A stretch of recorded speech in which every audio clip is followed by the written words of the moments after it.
I welcome you all with love. Today, we are doing Parsha Tetzaveh. Okay? And it starts out with God telling people, commanding people to light the lights of the menorah. Talks about the olive oil and how when you crush the olive oil, you create light. And that's the key message, is creating light in everything we do, in every way what we do. And when we turn those words around, it comes out to ta'ava, which means passion. That's the key to understanding how to create light and everything. It has to do with living every moment of our lives with passion.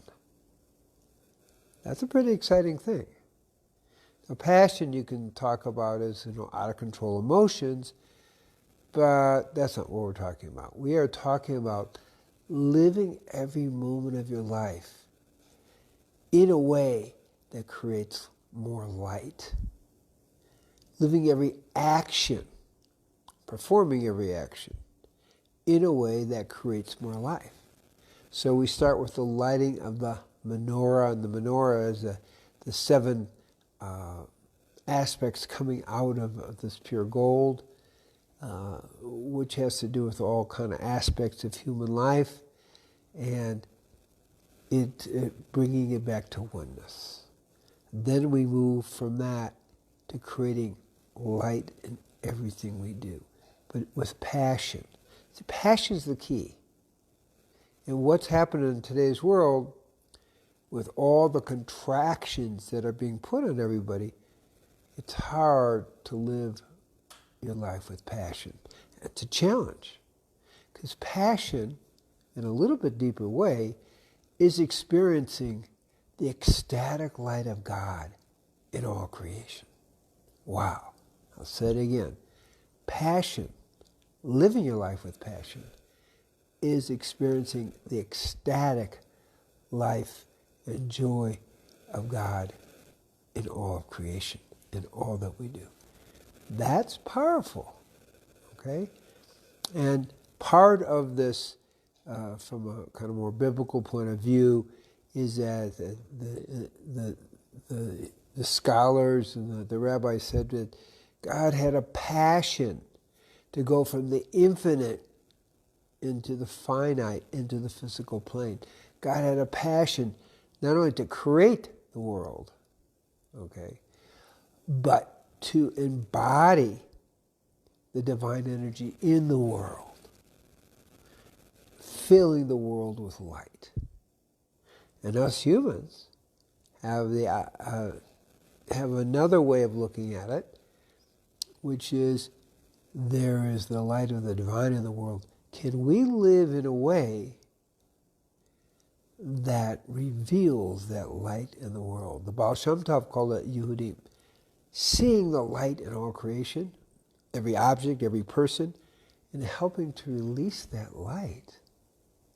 So it's a very powerful way of interacting. You see light in that person. How do we release that light?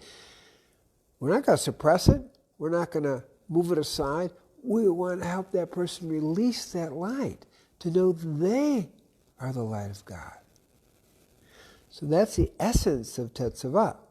Now we have that a particular day we call Shabbat, where we actually do light the lights.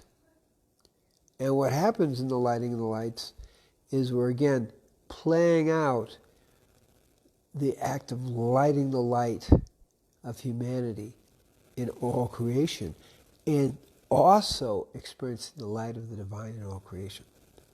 So it's a very beautiful way to live. Every action, lighting, experience the light of God in all creation. Now, there's a third part of this Parsha, and that is the enclothement of the high priest. But let's step back a second, because everything's a metaphor upon a metaphor. And the real enclothement is of the divine into this world, into the world of nature. So we see the spark of God in all creation. Now that's not paganism, which is worshiping creation. It is seeing the spark of God in all creation. Okay, and experiencing that. That's a key difference in this understanding. So in that enclothement, another way of understanding is our souls come into our physical body, and again, our soul is enclosed in creation and in the creation of our body. So there's another enclothement. And now we have the high priest talking about the clothes of the high priest. Well, there's something more than a fashion show going on here, okay? The ark itself was I'm going to say it in a certain way, a cosmic biocomputer, taking down energy from the cosmos, from God, in a place where people could communicate. The priest was dressed in 8 layers, this is the high priest, 8 layers of clothing, and in which that priest is turned into a cosmic biocomputer to literally receive it. So one of the levels of it is the jewel of each gemstone of each tribe.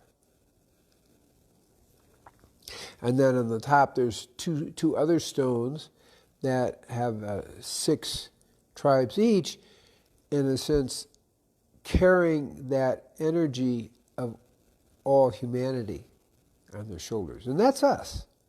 Temple's gone. Okay? First temple's gone. Second temple's gone. What's left? Us human beings. Who are the high priests? Us human beings.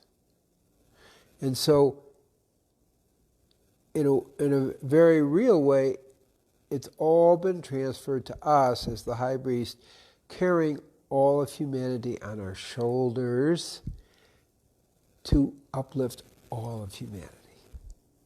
So that's another level of understanding the clothing. As a biocomputer, cosmic biocomputer, communicate with the cosmos and with the ark, okay, where again, God becomes enclosed in the ark. Now, the next level is that each type of clothes had that were put on the 8 different levels of garments had to do with different levels of purification. So the cap that was wearing was associated with helping purify ourselves from gossip. Okay, each one had different qualities, and I say, for example, the ephod or the cloth where the breastplate was tied to had to do with Lashon, well, not Lashon Haron, but not thinking good of people. And there were different kinds of imbalances for each kind of clothing. So as we put the clothing on, and that's all of us, if we can think about our clothes as representing a certain frequency that purifies ourselves, that is also the frequency that we, in a sense, wear, that uplifts the world, we have a different idea of what we're doing for what we're wearing. So there is a message here is that how we dress and hold our energy is a way, again, of creating a frequency that has the potential to uplift the world. So these are all the multiple levels of enclothement. So paying attention to how we dress, how we look, the energetics in which we carry ourselves, knowing in every step, in every moment, we are indeed creating a frequency to uplift the world. And so as we think deeply about this Parsha, may everyone be blessed that in every action we activate the light of God in all creation. And we become the active light of God in all creation and sharing it with all of humanity. Shalom, shalom, shalom.